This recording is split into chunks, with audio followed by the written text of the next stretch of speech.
पैसे देकर करिश्मा की कुंडली बदलवा देती है। जब लड़के वालों के पास करिश्मा की कुंडली जाती है तो वो दुर्गा को फोन करते हैं। बहन जी, हमने करिश्मा की कुंडली अपने पंडित जी को दिखाई थी।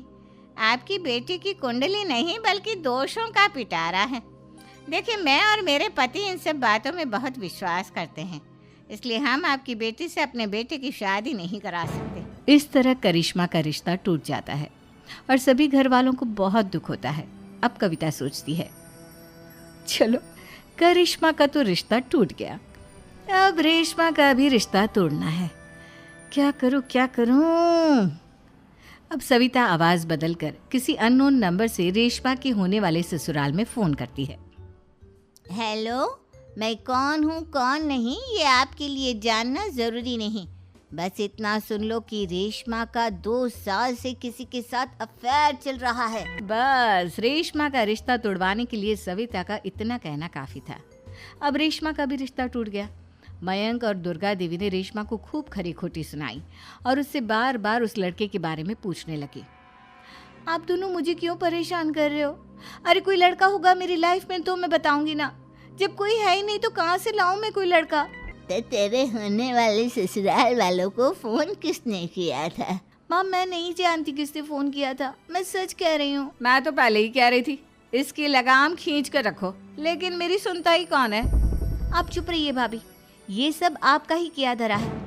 अब तीनों बहनों को विश्वास हो जाता है कि ये सब उनकी भाभी ही कर रही है। तीनों बहनें अपनी भाभी को सबक सिखाने के लिए एक वकील कर लेती है और घर में हिस्सा मांगना। देखो भैया, माँ बाप की जायदाद में जितना बेटों का हक होता है उतना ही बेटियों का, इसलिए इस घर के 4 हिस्से होंगे और हमें अपना हिस्सा चाहिए।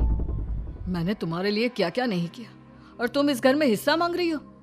भैया, आप और माँ हम बहनों की कोई बात नहीं सुनते हो और भाभी हमारी शादी नहीं होने देगी क्योंकि उन्हें लगता है कि आप हमारी शादी में ज्यादा पैसा लगाओगे और उन्हें हम जैसी फ्री की नौकरानी कहाँ मिलेगी। तो हम भाभी के साथ तो रह नहीं सकते, हम बहनों को अपना हिस्सा चाहिए।